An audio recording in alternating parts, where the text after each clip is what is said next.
Assalamualaikum warahmatullahi wabarakatuh. Shalom, Om Swastiastu, Namo Buddhaya, salam kebajikan, salam Pancasila. Perkenalkan, nama saya Mikdad Ismail dengan NIM 1405 0120140030 dari Studi Hubungan Internasional. Ingin memaparkan sebuah video sebagai tugas UAS pada mata kuliah kejahatan transnasional di bidang lingkungan yang diampu oleh Mas Martin Hanura. Baik, pada kesempatan kali ini saya akan memberikan analisis saya mengenai sebuah studi kasus yang baru-baru saja terjadi di negeri Paman Sam di Amerika Serikat mengenai isu Angkatan Laut AS yang diduga melakukan pembuangan limbah dengan kandungan radioaktif. Baik, sebelum kita memulai kepada analisis studi kasus ini sendiri, kita perlu memahami permasalahan lingkungan yang ada di balik studi kasus ini, di mana menurut Badan Tenaga Nuklir Nasional atau BATN, pembuangan limbah radioaktif sendiri adalah suatu proses yang melibatkan pengumpulan, kemudian pengangkutan, dan juga penyimpanan yang nantinya akan ada aktivitas pembuangan secara langsung dari limbah radioaktif yang tidak sesuai dengan prosedur yang ada atau regulasi yang ada, yang tentunya bisa dikatakan sebagai aktivitas pembuangan yang dilakukan secara ilegal, kurang lebih seperti itu. Dan tentunya akan menimbulkan efek negatif terhadap lingkungan sekitar, terutama lingkungan hidup. Limbah radioaktif ini sendiri memerlukan proses tertentu dalam pengelolaannya. Proses ini mencakup beberapa aspek penting atau beberapa faktor penting, seperti pengecilan volume partikel atom, hingga proses reduksi secara volume, dan yang terakhir adalah proses solidifikasi guna meminimalisir kandungan radioaktif yang berada pada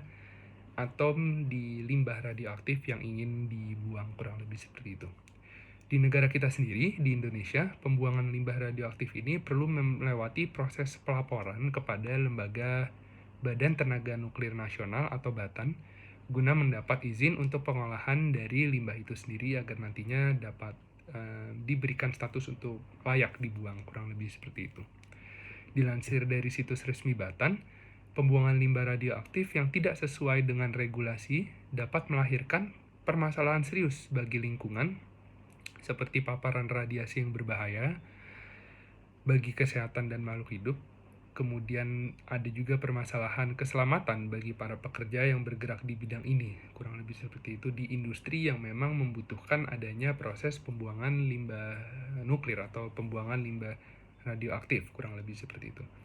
Tentunya lingkungan hidup di sekitar kawasan pembuangan akan menerima dampak yang buruk ya dari kandungan yang ada di bahan radioaktif pada limbah yang dibuang itu tadi, kurang lebih seperti itu, jika tidak melewati proses dan regulasi yang memang sudah diatur oleh lembaga yang berwenang. Dan di Indonesia ini ada BATN seperti itu, Badan Tenaga Nuklir Nasional. Nah, kembali kepada studi kasus, kita perlu memahami akar permasalahannya dulu nih, apa yang terjadi di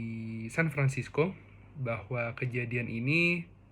seperti yang sudah saya sebutkan tadi terjadi di San Francisco di Amerika Serikat, tepatnya di distrik Hunters Point,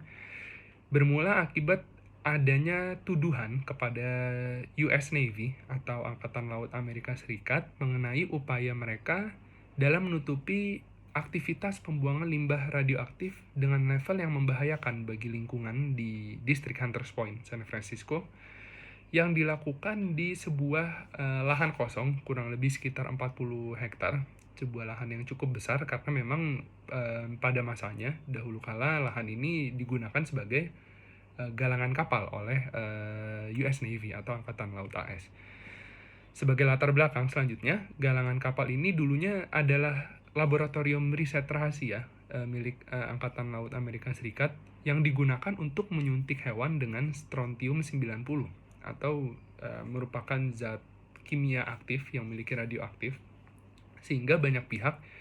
yang menuduh terdapat proses pembuangan yang buruk dari aktivitas penyuntikan hewan ini. Namun terdapat fakta unik bahwa selain sebagai tempat untuk menyuntik hewan dengan strontium 90, isotop yang terbentuk dari proses-proses kimiawi yang ada ini lebih lanjut digunakan sebagai pewarna yang dapat menyala dalam gelap, di mana pewarna ini nantinya digunakan oleh US Navy atau Angkatan Laut AS sebagai cat untuk mewarnai kapal yang kemudian digunakan untuk pengujian bom nuklir di kawasan Pasifik. Maka dari itu, pada tahun 1989, pemerintah Amerika Serikat memberikan galangan kapal ini di Hunters Point ini dengan predikat situs Superfund, di mana situs Superfund ini berarti bahwa wilayah galangan kapal ini merupakan wilayah paling terkontaminasi di Amerika Serikat pada tahun 1989. Seperti itu. Jadi memang paparan radioaktifnya luar biasa besar ya waktu itu, sehingga bisa diberi predikat sebagai kota paling atau wilayah paling terkontaminasi di Amerika Serikat. Kemudian kita perlu mengetahui dampak yang dihasilkan dari permasalahan ini adalah bahwa jika nantinya tuduhan ini terbukti memang benar adanya, maka sudah pasti lingkungan di sekitar galangan kapal ini di distrik Hunters Point di San Francisco akan mengalami pencemaran zat radioaktif yang cukup berbahaya dan cukup besar dan sudah dijalankan selama puluhan tahun begitu ya, dan mungkin hingga kini masih ada, dan memang proses ini memerlukan waktu yang lama sehingga perlu kita ikuti bersama perkembangannya, kurang lebih seperti itu. Kemudian dampak yang akan terasa juga adalah pada flora serta fauna yang ada di sekitar lingkungan ini tentunya akan mendapatkan dampak yang negatif ya pastinya, sehingga efek jangka panjangnya mungkin akan ada pengurangan populasi, bisa saja secara drastis pada wilayah ini yang akan mengganggu ekosistem atau lingkungan hidup yang ada di Hunters Point, San Francisco, kurang lebih seperti itu. Sedangkan untuk untuk orang-orang masyarakat yang tinggal di Hunters Point, San Francisco, sejauh ini belum ada laporan langsung mengenai mungkin penyakit yang dihasilkan dari paparan radioaktif ini atau sebagainya, tapi mungkin hal itu dapat teliti lebih lanjut lagi oleh pihak yang berwenang di Amerika Serikat sana, oleh distrik Hunters Point, di mana di berita terakhirnya memang mereka sedang melakukan investigasi akan tuduhan ini, kurang lebih seperti itu. Untuk solusi yang tepat dalam mengatasi permasalahan ini tentunya adalah memerlukan proses pembersihan yang menyeluruh pada galangan kapal ini atau pada tempat-tempat wilayah yang diduga tercemar dari limbah atau terpapar limbah radioaktif yang dilakukan. Pengadilan San Francisco juga seperti yang sudah saya sebutkan tadi, tengah mengadakan investigasi mengenai kontaminasi yang terjadi di lingkungan sekitar galangan kapal. Kasus ini masih dalam proses lebih lanjut dalam penanganannya. Kemudian kita juga berharap bahwa pemerintah San Francisco dan juga pemerintah pusat Amerika Serikat dapat melakukan hal ini dengan cepat dan juga dengan tanggap seperti itu, agar jalan keluar yang tepat dapat ditemukan secara cepat juga, agar nanti imbasnya tidak terlalu jauh, kurang lebih seperti itu. Untuk lesson learn yang bisa diterima oleh negara kita di Indonesia mengenai kasus ini adalah bahwa kejadian yang terjadi di San Francisco ini adalah sebuah pelajaran bahwa penting untuk kita menjaga lingkungan, terutama dari limbah zat radioaktif yang berbahaya. Kita patut bersyukur juga bahwa Indonesia memiliki lembaga seperti Batan yang dapat memberikan regulasi atau dapat memberikan aturan yang cukup baik dalam proses pembuangan limbah radioaktif dari industri atau dari manapun itu. Dan dengan regulasi serta pengawasan yang kuat, diharapkan proses pembuangan limbah radioaktif ini dapat dilakukan dengan benar dan akan tetap menjaga kelestarian lingkungan,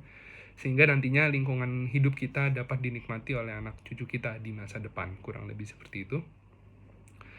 Terakhir adalah konsep yang digunakan pada analisis saya pada studi kasus ini adalah konsep pemulihan dalam pencemaran lingkungan hidup.